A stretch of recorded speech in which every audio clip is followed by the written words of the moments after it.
All right, so what's up guys? What is going on? I have a kind of interesting and fun video for you today. It's gonna be a short video, but I have an interesting guest, actually my good friend Captain Planet. And his real name isn't actually Captain Planet, it's Garrett Stewart. We met a couple of years ago. I think it was during the last bad red tide. I ran into him with a couple of videos on Facebook. We had a lot in common. He's really passionate about algae and sustainability, farming, and the red tide and solutions for that. So this video is going to be a little bit about things that we can do to help the current issues here in Florida, talk a little bit about red tide. So if that's not something you're looking to hear, now's the time to get out of here.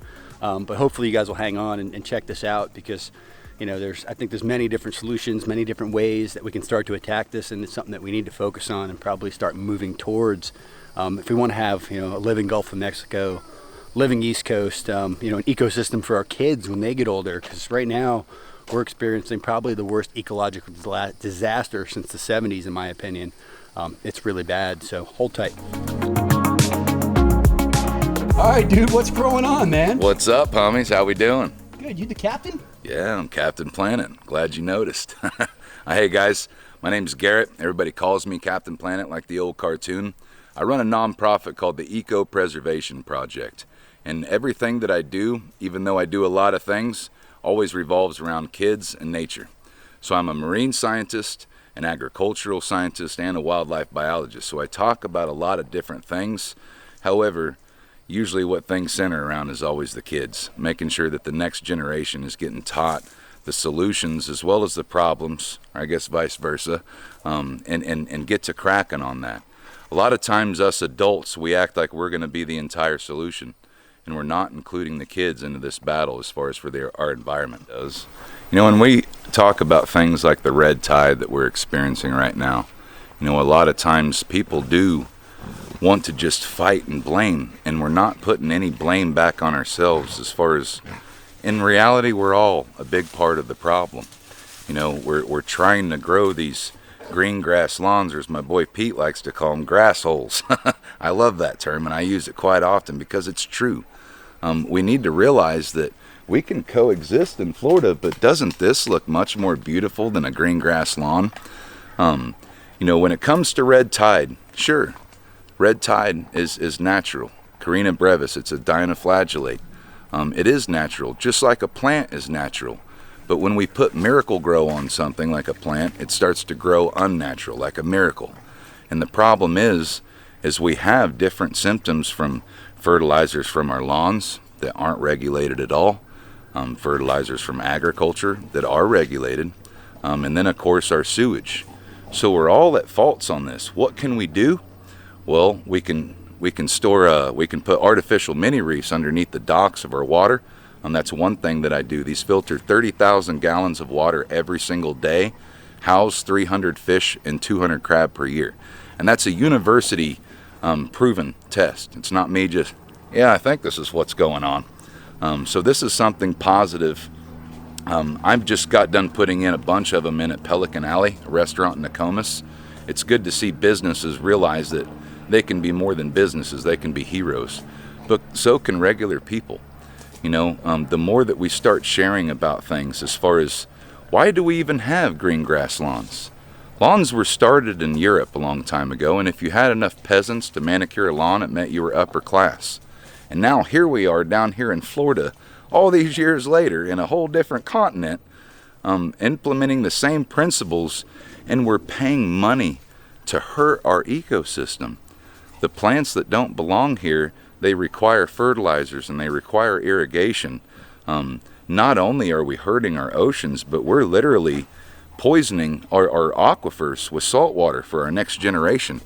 Because the only reason why the ocean doesn't just power in on our fresh water on land, because imagine, it's sand, guys. It's not exactly like a concrete wall.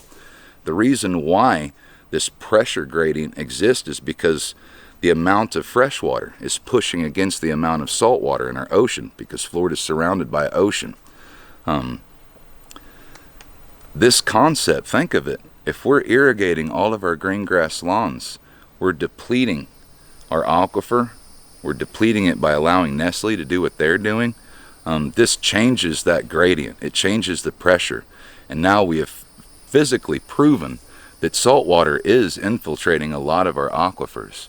You know, and when people hear me talking about defend the sacred, you know, defend the Everglades, people don't realize that even a homie in Key West, even a homie in Little Haiti in Miami, the Everglades is your drinking water, yo. You know, so that Everglades system, you know, it trickles down through the limestone and it enters through the Biscayne Aquifer, which is your guys' drinking water. So when I'm talking about save the Everglades, I'm also talking about save yourself. Because if we're polluting the Everglades to a point where now we're not able to eat so many pounds of fish per month due to mercury and lead poisoning, that creates an issue. You got to remember that's your grandchildren's drinking water that you're poisoning too. You know, so there's a lot of different things that we can do in everyday life. You know, it doesn't have to be extreme scales. It can be something as simple as grabbing that reusable grocery bag, you know, and not using single-use plastic.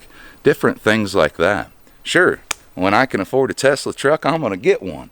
But until then, I'm thinking about my emissions. Pete's been asking me to come up and visit the farm, and I've been wanting to see this place for years.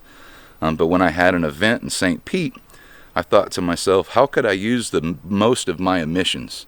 Because I'm driving. You know, I don't want to drive an hour back down south so I can drive 2 hours back up north to see Pete. You know, so I banged that out in one trip. That small little effort, those things start adding up, guys. It's all about a mindfulness. It's all about thinking about our planet. You know, we want our next 7 generations to have this planet too. And if everybody's teaching that, then it doesn't just go 7 generations, because the next generation's saying 7 generations, the next generation's saying 7 generations. You know, so really it's infinite. You know, but that's how we can take care of our planet, is by caring, by talking. You know, be careful about how you talk about the water. Don't say, you know, the Gulf of Mexico's disgusting. You know, the water hears that. And it's affected by your voice. That's why they call it spelling, you know, and not wording, because it's like casting spells. What you mean is what we are doing to the Gulf of Mexico is disgusting. What we are doing to Lake Okeechobee and what we have done to Lake Okeechobee is disgusting. The lake herself has done nothing wrong. The Gulf of Mexico has done nothing wrong but exist. It's us that's causing this problem. It's us that makes the red tide blooms more powerful and worse each year. And with climate change, it's not going to get any easier. You know, but remember, with Carina brevis, the limiting factor is actually found in phosphorus. You know, so when we mine phosphorus in our own state and supply a quarter of the world with phosphate, that comes with some consequences. Maybe we need to start doing that more efficiently. You know, how we go about it, that'll be a 30-minute episode. All right, Captain Planet. I think that was awesome, man. How can people find you, bro? Where are you at? What are you doing? You know, what if they want to go on one of these walks? Check me out on Eco Preservation Project and all social media other than the Tiki-Taki. I'm Captain Planet EPP on there because the name was too long. You can also check out ecopreservationproject.com if you'd like to book an adventure with me, whether that be a guided hike, kayak experience, bushcraft course, or even just purchasing an artificial mini reef to support our waters. I love it, man. Thanks, homie. Keep up the good work. Appreciate it, dog. Hey, check out your YouTube. Oh, yeah, and also check out my YouTube.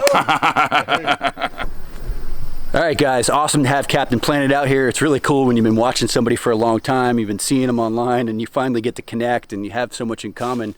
As you can tell just by hearing him talk, the passion comes out. He's obviously really passionate about helping kids, passionate about the water, passionate about Florida and Florida ecosystems. So we've got a lot in common. Definitely check out his work, what he's doing. Subscribe to his YouTube channel. Most importantly, get out there and pound some dirt.